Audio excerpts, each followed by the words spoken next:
Hello, Bacho. Let's discuss this question. Study the following statements and select the correct one. A. Organisms capable of tolerating a wide range of temperature are called stenothermal organisms. B. Thermal tolerance of different species determines their geographical distribution to a large extent. C. Average temperature in tropical deserts in summer is less than 50 degrees Celsius. Yeah, D. Thermal springs cannot sustain life due to a very high average temperature that is more than 100 degrees Celsius. इस question को solve करने का जो की concept है वो है आपके temperature as a environmental factor. तो यहाँ पर हम एक एक करके सारे स्टेटमेंट्स को देखते हैं। पहला स्टेटमेंट कहता है कि organisms capable of tolerating a wide range of temperature are called stenothermal organisms. Okay, यहाँ पर अगर हम देखें तो टेम्परेचर जो है, यहाँ पर हम ऑर्गेनिजम्स को अगर डिफाइन करें, एक होता है स्टीनोथर्मल ऑर्गेनिजम्स। स्टीनोथर्मल ऑर्गेनिजम्स क्या होते हैं? इनको हम कोल्ड ब्लडेड ऑर्गेनिजम्स भी कहते हैं। ये कोल्ड ब्लडेड भी होते हैं। और हम ऐसा क्यों कहते हैं? क्योंकि बेसिकली ये अपने बॉडी टेम्परेचर को मेंटेन नहीं कर सकते, कांट मेंटेन बॉडी टेम्परेचर।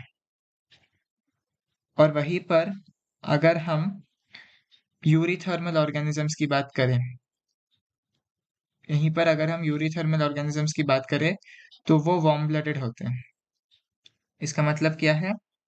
वो अपने बॉडी टेम्परेचर को मेंटेन कर सकते हैं। मेंटेन्स बॉडी टेम्परेचर, एनर्जी के इनपुट से वो बॉडी टेम्परेचर को मेंटेन कर सकते हैं।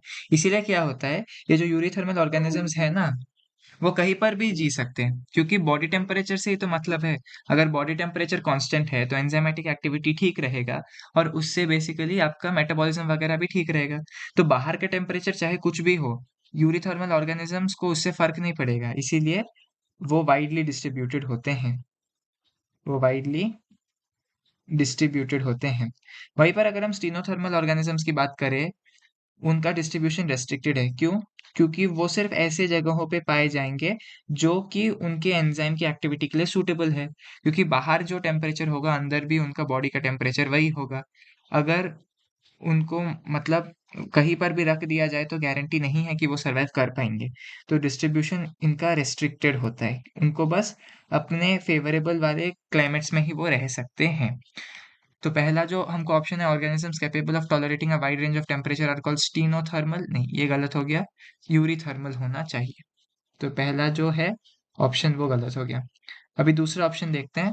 Thermal tolerance of different species determines their geographical distribution to a large extent, बिल्कुल सही है। हमने अभी अभी देखा कि यूरीथर्मल जो है, यूरीथर्मल ऑर्गेनिजम्स जो है, वो डिफरेंट वैरायटी ऑफ टेम्परेचर्स को सरवाइव कर सकते हैं, क्योंकि उनका मतलब होता है बॉडी टेम्परेचर के साथ। सर्वाइवल का मतलब होता है बॉडी टेम्परेचर के साथ, एनवायरनमेंट के टेम्परेचर के साथ नहीं। तो यूरीथर्मल ऑर्गेनिजम्स जो है वो उनका थर्मल टॉलरेंस हायर है। वो लो टेम्परेचर्स को भी सह सकते हैं, हाई टेम्परेचर्स को भी सह सकते हैं, क्योंकि उनका बॉडी टेम्परेचर कांस्टेंट रहता है। इसीलिए थर्मल टॉलरेंस की वजह से, उनका थर्मल टॉलरेंस हाई है, इसकी की वजह से उनका डिस्ट्रीब्यूशन जो है वो भी हाई होता है। तो थर्मल टॉलरेंस अगर हाई है तो डिस्ट्रीब्यूशन भी हाई होगा, तो ये बिल्कुल सही है। सिमिलरली अगर हम स्टीनोथर्मल ऑर्गेनिजम्स की बात करें, वो बॉडी टेम्परेचर को मेंटेन नहीं कर सकते। तो अगर हम एक सांप को ले जाके एक आर्कटिक तंद्रा में रख दे तो वो वहां जी नहीं सकता, क्योंकि उसके एंजाइम्स उस टेम्परेचर में काम करने के लिए सूटेबल नहीं है और वो अपना बॉडी टेम्परेचर मेंटेन नहीं कर सकता। इसीलिए उनकी जो डिस्ट्रीब्यूशन है वो रेस्ट्रिक्टेड हो जाती है ट्रॉपिकल एरियाज में। सी है average temperature of in average temperature in tropical deserts in summer is less than 50 degree Celsius. ये भी बिल्कुल गलत है, क्योंकि 50 डिग्री से कम नहीं होता, 50 डिग्री से ज़्यादा होता है। Average temperature of deserts in summer, tropical deserts in summer 50 degree से ज़्यादा होगा, अबव 50 डिग्रीज होना चाहिए। यहाँ पर लेस देन दिया गया है तो ये गलत है।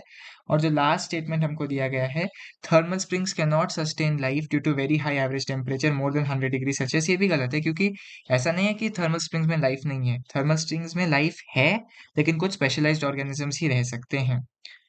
तो थर्मल स्प्रिंग्स में सिर्फ स्पेशलाइज्ड फॉर्म्स ऑफ लाइफ रह सकते हैं, ऐसा बिल्कुल भी नहीं है कि वहां पर आपको ऑर्गेनिजम्स नहीं दिखते, ये गलत है। स्पेशलाइज्ड फॉर्म्स ऑफ लाइफ वहां पर दिखते हैं, तो ये बिल्कुल गलत है।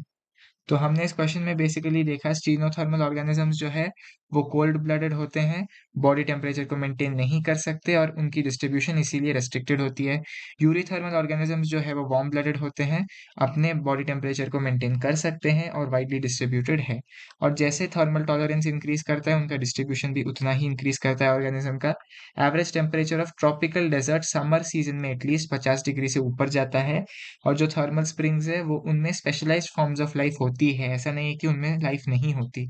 सो the correct option to this question is option B. Thermal tolerance of different species determines their geographical distribution to a large extent. Hope you have understood it well. All the best.